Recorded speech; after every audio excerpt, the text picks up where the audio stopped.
Hi class, this is Professor Smith. I'm going to be doing a movie on homework 4, an introduction.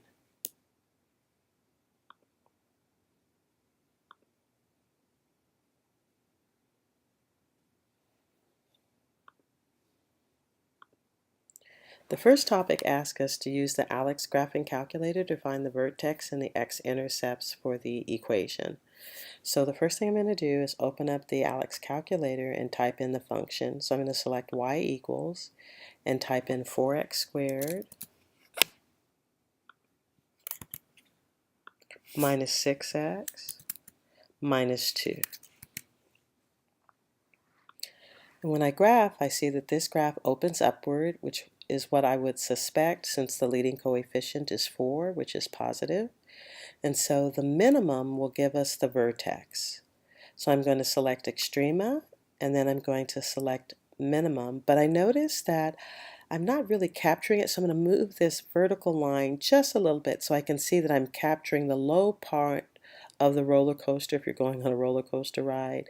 I'm going to move that right bound so that it captures that minimum value. And now I'm going to select minimum. And then it gives me 0.75 and negative 4.25.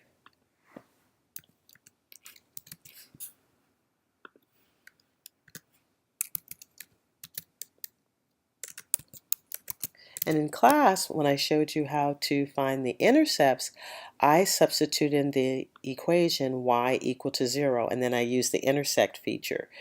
But I realized later that there's a 0 button because the student showed that to me. So if you select 0, you can find the zeros where the graph crosses the x-axis by just selecting 0. And I can see that I have a 0 here. Let me blow this up just a little bit so you can see. So I have a 0 here, and it's in between the left bound of negative 1 and the right bound, I believe that's a positive 1.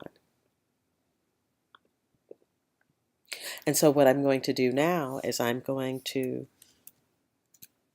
select 0, and it gives me negative 0.28. So minus 0.28. Now I'm going to find the one that's on the right hand by selecting 0. By selecting new. And now I'm going to move that left bound so it's a little bit to the right of 2. And then I'm going to select that left bound so it's there. So that'll show me where this crosses the x-axis between 1 and 2. And then I'm going to hit 0 again. And it gives me 1.78. So I'll put comma 1.78. So it has two x-intercepts, two places where the graph crosses the x-axis. Let's go to the next problem. This one asks us to graph the rational function minus x squared plus 5x minus 5 over x minus 3. When I look at the numerator, I see that it is not factorable. And you say, well, how do you see that? Well, if you take the negative 5, which is the constant, we call that C, and the leading coefficient, which is negative 1, we call that A. Negative 1, negative 5, when you multiply them, gives me a positive 5. And there are no factors of positive 5 that add up to 5. So this can't be reduced. So we're going to use synthetic division to rewrite this rational function where the degree of the numerator is 1 more than the degree of the denominator. So I'm going to open up Excel to capture the coefficients and use synthetic division.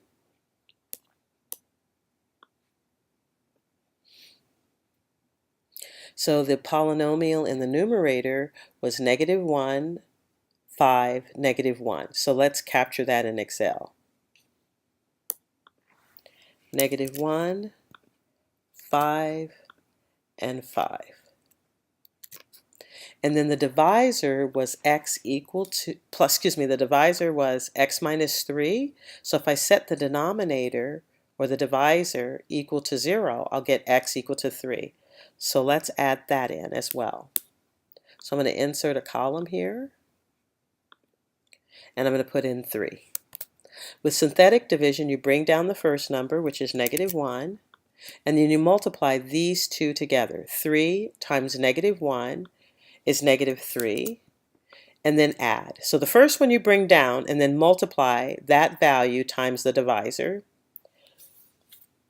the value that we got when we set the divisor equal to 0. And then the next one you add. So you don't bring it down, you add. 5 plus -3 is 2. Then 3 times 2 is 6. And then when you add, you get 11. So the remainder would be 11. But we really only care about the first two values. That gives us the equation of the slant asymptote. So it's y equal to the opposite of x, or -1 times x, plus 2.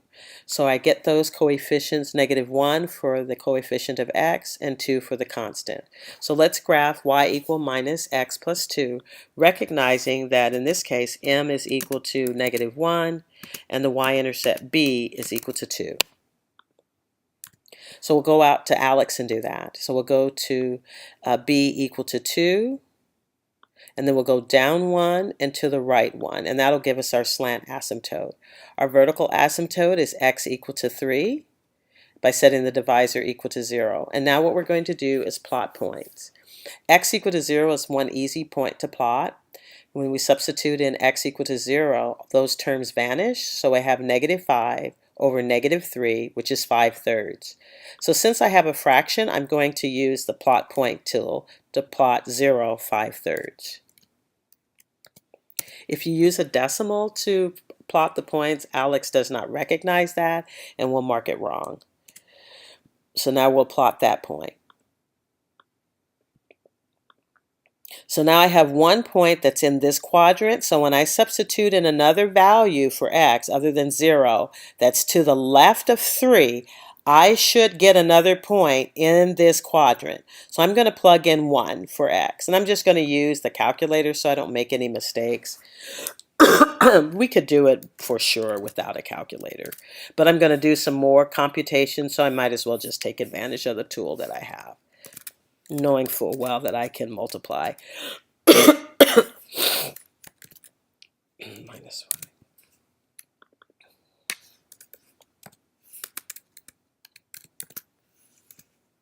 So everywhere I had an x, I put in parentheses. So now I'm going to plug in, you did x equal to 0, we got -5 over -3, or 5/3. Now I'm going to plug in x equal to 1. Or we could plug in 2. Let's do 2.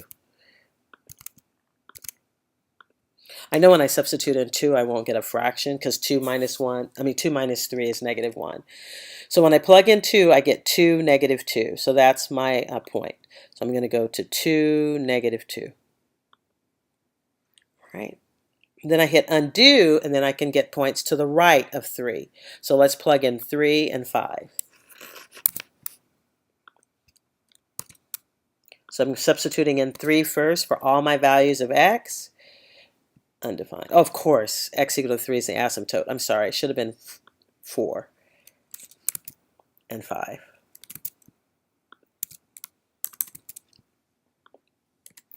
And so I get 4, 0. Then I'll hit undo, and I'll substitute in 5.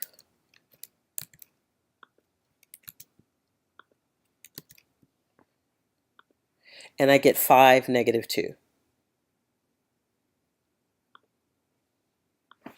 So I can plot the point, or I can use the plot point tool.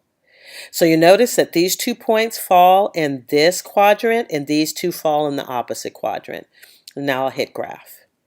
Oh dearie, my asymptote might be wrong. So let's hit undo. I'm glad that happened. Let me make sure my slant asymptote is right. I'm going to get rid of that. And I'm going to do the slant asymptote by plotting points. So it was y equal to minus x plus 2. So I'm going to go to 2 on the y-axis. And I'm going to go down 1 and to the right 1. I'm going to erase that 0 5/3 for now, so that when I graph it, I don't accidentally connect to that point. All right. And instead of using 0.5, let's use 1. I think we plugged in 1. No, we plugged in 2. Let's use 1.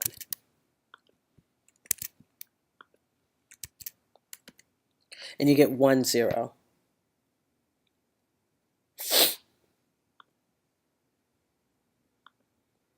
All right, now let's see what happens when we graph the curve.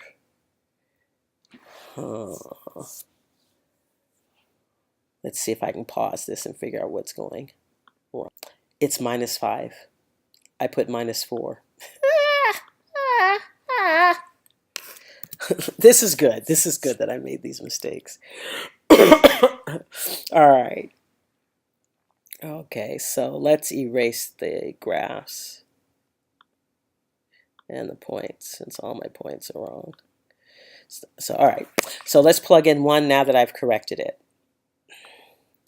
So I get 0.5 or 0.1/2.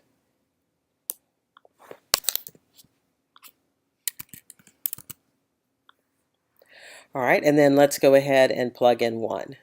Oh, I did plug in 1. When I plug in 0, I'll get 5/3. So I think we can do that again.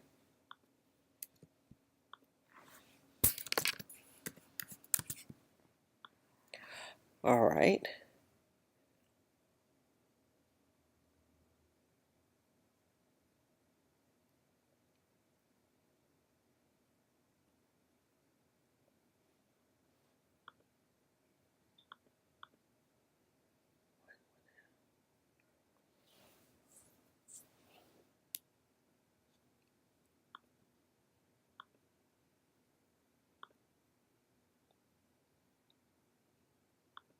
So there's 1/1/2. I plotted 0.1/2.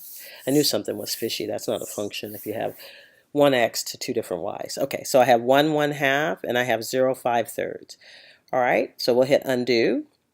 And now we'll go ahead and plug in 4. That's 1 to the right of 3. And we get -1. So 4, -1. And then let's hit undo and let's plug in 5.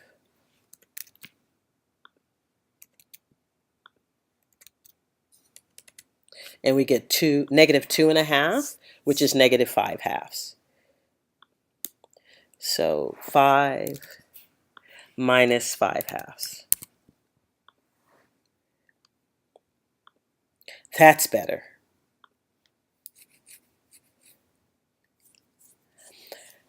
All right, now we have this rational function, 2x minus 6 over x squared minus 4x plus 3. So with this one, we can use equation editor to show that this can be simplified. 2 could factor out, and let's see what happens for the denominator.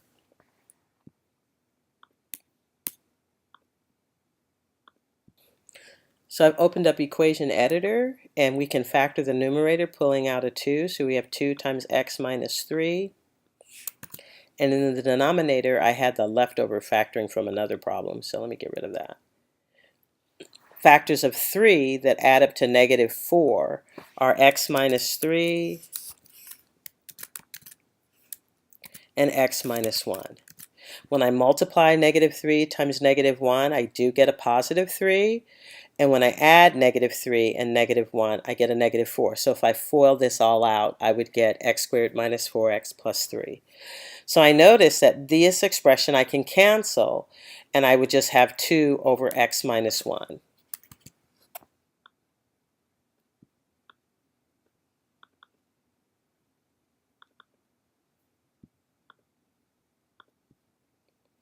So when I look at these two expressions, what I'm finding is that they're identical except when x is 3. So we just have to remember that when x is equal to 3, I have a little problem. So let's just make sure we capture that, and I'll put a little semicolon there to make sure that we've captured that. Ooh, at 3 we have a little bit of a problem.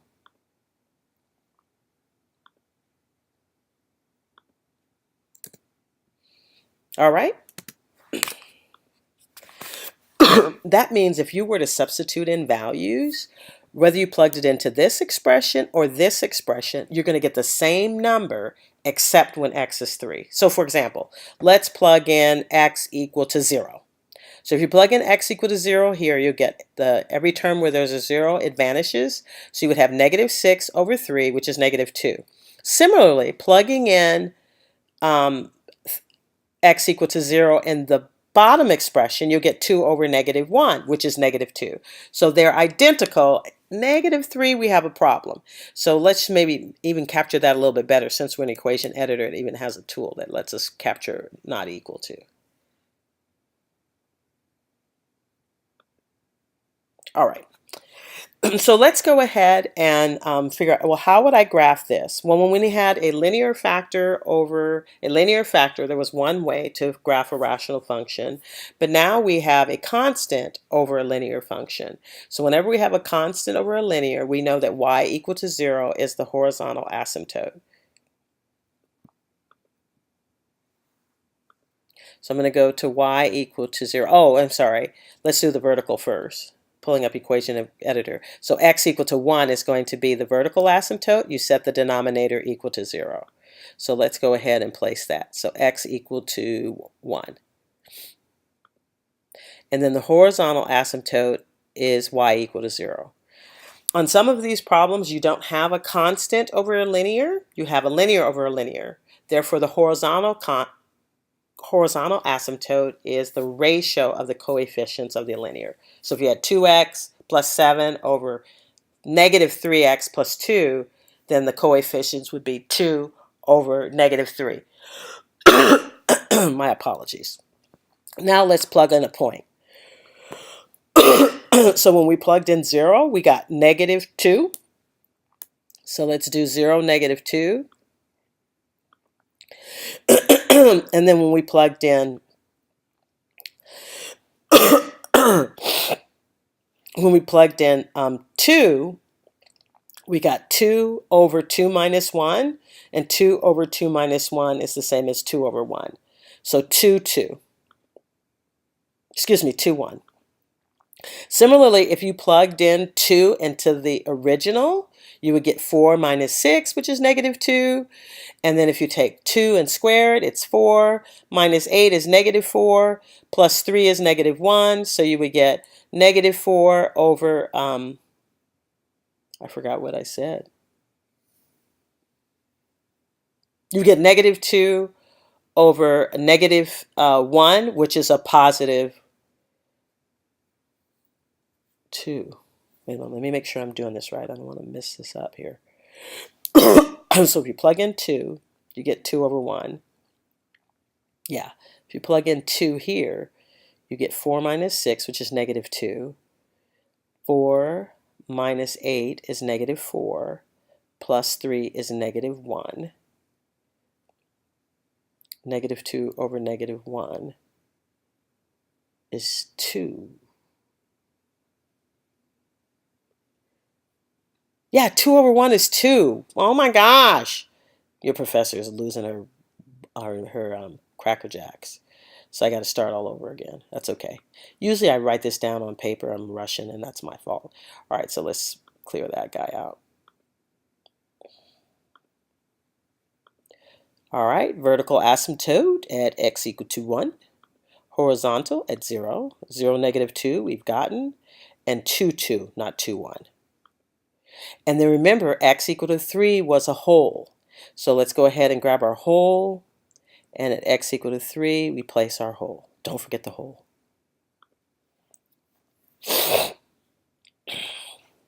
For our next problem, it says we have a degree 7 polynomial, and it has the following zeros, 3i and negative 4 plus 2i. So what I'm going to do is I'm going to go out to, well, let's answer the first question, and then I'll go out to math type. Find another 0 of r of x. So it turns out conjugates come in pairs. Pardon me, complex zeros come in pairs, and the pairs are conjugates. So we have 3i, so the conjugate of 3i is negative 3i. So that would be another possible 0. They only ask us find another. But another possibility would be the conjugate of the second complex 0, which would be negative 4 minus 2i. So either one of those answers will work. So since they come in pairs, I know that at 3i will come with a negative 3i, That'll subtract 2 of the possible roots. So now I'm down to 5. Subtract another pair. So now I'm going to subtract 2 from 5, and I'm down to 3. So I have 3 possible choices. So what are the maximum number of real zeros I could have? I could have 3. So I have 3 real and 2 pairs of complex, which gives me 4 more, which adds to 7. So that's the max. Then it says, what's the maximum number of non-real zeros? Well, the non-real zeros come in pairs. So I'm going to capture that by going out to math type.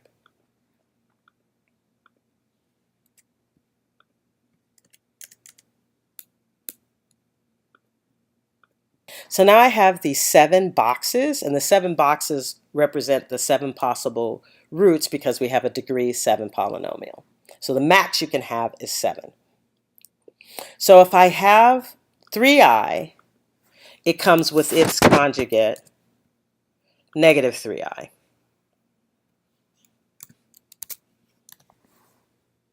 And then if I have negative 4 plus 2i, then it comes with its conjugate, 4 minus 2i. So rather than trying to type it in here, I'm just going to erase them off.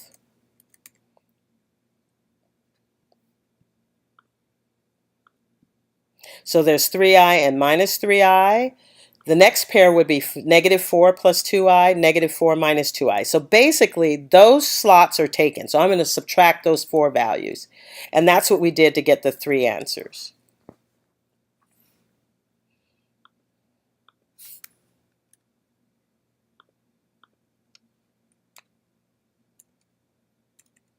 It's a little delayed because I'm recording. All right, so now I have those 3 boxes left, and that's where I said, well, I could have 3 of those slots all taken with real zeros. Real zeros don't come in pairs. But if I have another complex one, it's going to take up 2 spots. It's going to take up 1 value plus its conjugate. So if I count those as coming in pairs, that means that I only can subtract off 2. So I already have 3i and negative 3i. That's 1 pair representing 2 non-real zeros. Negative 4 plus 2i, negative 4 minus 2i gives me another 2 values for non-real zeros, and plus these 2. So that gives me a total of 6. So whatever number you put in here, it needs to be even, and it needs to incorporate whatever's given in the original.